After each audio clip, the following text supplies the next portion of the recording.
Isang magandang araw, mga boss amo. Meron tayong isang kaibigan na nag-message na kung pwede ko daw i-adapt ang mga alabay niya. Kinausap ko siya ng personal at binisita ko ang mga aso niya. At dahil ang topic na ito ay sensitibo, itago na lang natin siya sa pangalan na Rodel. Uy, nakuwala. Malaki ang kennel ni Rodel.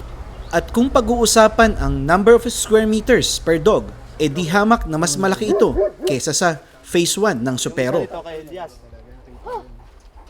Sa aming pagbisita sa mga aso, ay ang mga caretakers na lang ang kasama namin.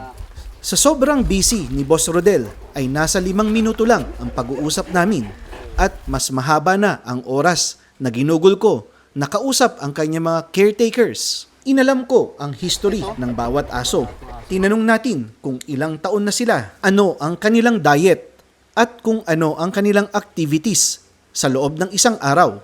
Inilalakad naman daw ang mga aso paminsan-minsan, ngunit dahil nga sa sobrang lawak ng nilalakaran nila sa kanilang kennel, ay paminsan-minsan na nga lang ang lakad. Inalam ko rin ang ugali ng pinakamatapang daw nilang alabay.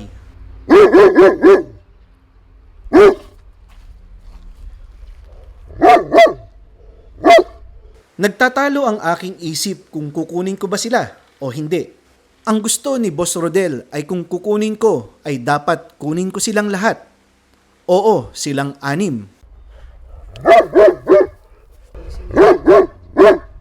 Dito ako, boss, para makakatakas ka agad ako.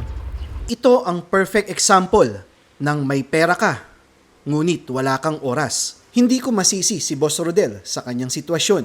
Ngunit kung kukunin ko ang 6 na alabay, ay ibig sabihin, meron na naman akong 6 na bunganga na bagong papakainin. Hindi ko man kinuha ang 6, ay nagbigay na lang tayo ng suggestions kung paano niya improve ang kanyang kennel. At dahil hindi problema ang pera, ang sinabi ko na lang ay magbigay siya ng oras para sa kanila. Yun lang po sa ngayon at maraming salamat sa panonood.